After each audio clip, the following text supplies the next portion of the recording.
points and we're now up to 5th.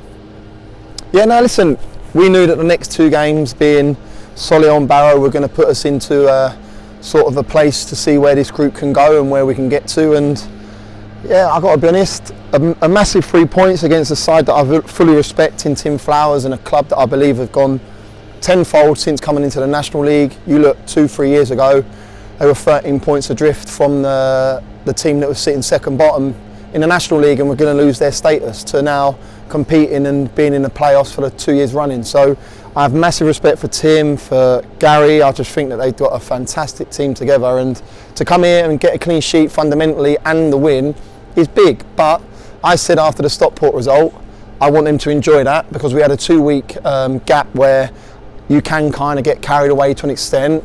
I want these lot to park that, because we've got a big week leading up to Barrow come Saturday. What impressed you most today?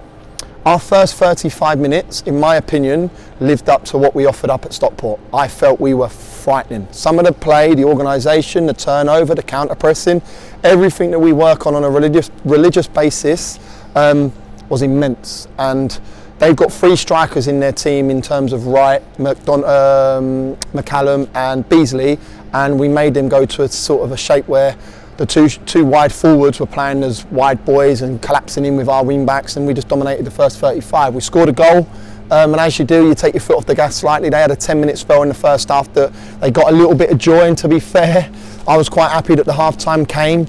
Well, we got wind that Boreham was coming on the pitch, which assumed that they'll go back to their 3-5-2 shape, and I thought we managed it superbly. They're relentless. They don't change. They're very, very unforgiving in terms of putting balls in your box, and I thought the back 3 were colossal. Mark Ricketts were colossal, and I thought Pierre Mungoya's performance today was immense. We brought in Adi Yusuf on Thursday, only had a couple of minutes today, but what can he bring to the team? He's going to add goals to us and a threat. I look at what he's done at the National League, especially at this football club, in 24 goals in 50 odd games. That's 1 in 2 in the National League. If he comes in and delivers on performances and work rate and offers up what the other 2 are doing, that's fantastic for me. I think he's been a massive signing.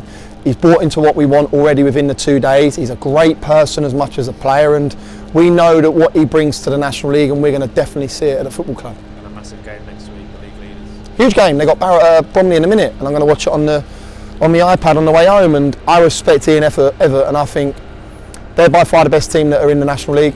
I sat down with him after the game when they done us 3-1 at their place, and I thought that they had everything. And now it's down to myself, my management and the players to make sure that we come up with a game plan, execute as well as we can do, and try and go and get a win against Barrow on Saturday. We're the team that are currently in form the most, and they're coming to our pad, and we need to make sure that they leave home with nothing in their hands.